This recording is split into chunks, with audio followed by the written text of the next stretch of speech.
এখনো বাঙ্গা বাঙ্গিত গেছি না।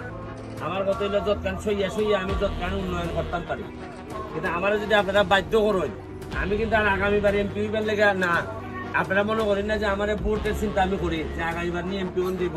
আমি কিন্তু একবারে ইউনের মতো আগামীবার মনে হয় না আমি আর এমপি তাইনি করিয়া, কিন্তু এই 5 বছরে আমি যা ভারী খামড়াই তুই যে মিলিয়া যাতে মানুষে বুঝে যে কিছু বালা মানুষের এলাকায় লোক নাগাদ না ধরতে পারে।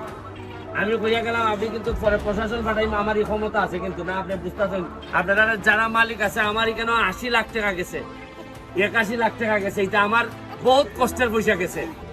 আমি কইয়া যাইতেছি আপনারা আল্লাহর রাস্তা আপনার কাছে চাই মানুষের কষ্ট দিন না, গন্ধ দিন না। আর আপনার ফিসের মধ্যে এটা গন্ধ আপনারা তো লাগে না না না এখানে কোনো জিনিস নদী পড়বে না। আপনারা বিল্ডিং এর জিনিস আপনারা নিচে থাকবো। আপনারা যেভাবে বাসা বাড়ি হয় বাসা বাড়ির ভিসিটা কিন্তু সব বাসা বাড়ির ভিসিটা নদী আছে নি চলে কেমনেরা সিস্টেম করলে আপনারা চাইতেছেন মাগ না এখান দিয়ে সব বালাই দিতা নদীর। আর 2 বছর বাইলে আপনারা বিল্ডিং এখানে আইন নিলেন, আর 2 বছর বাইলে এরা এখানে আইন নিল না। আর ড্রেন ড্রেন ট্রেন এটা পৌরসভায় বলতো আপনার কাছে ট্যাক্স নেই, পৌরসভায় নিব আপনার ট্যাক্স দিয়ে ড্রেন দিয়ে দিব, আপনি এই দিকে লাইন নিবা। কিন্তু নদী নষ্ট করার কোনো আইনে আপনারা কিন্তু পরে পানিশমেন্টও করবা, কারণ এটাই লেগে যে কোনো সময় সে মোবাইল কোড করতে পারবে ওই জায়গা। আর আপনারা দেখুন ওই দেখুন এই বিল্ডিং এর মধ্যখান পর্যন্ত পড়ছে। তারপরে আমি মনে করি তা নিজের মানুষ সব আমি সইয়া সইয়া করতেছি আস্তে আস্তে মানুষের ক্ষতি না করিয়া।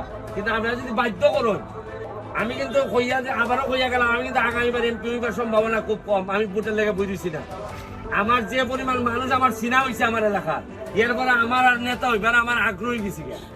আমি আল্লাহর রাস্তায় আপনার কাছে চাই আমাদেরকে সহযোগিতা করুন, বাধা হইয়া দাঁড়াই না। কারণ আপনারা আপনি আমার জানাজাত থাকবো, আমি আপনার জানাজাত থাকবো, তাও অন্তত নিজের পরবর্তী প্রজন্মটারে দেখাই দিয়া যায়।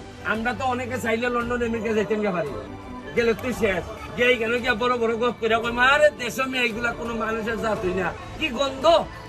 কিন্তু কিছু মানুষ তো থাকতে যাইবো, আমরা পরবর্তী প্রজন্ম তো বাংলাদেশে থাকতে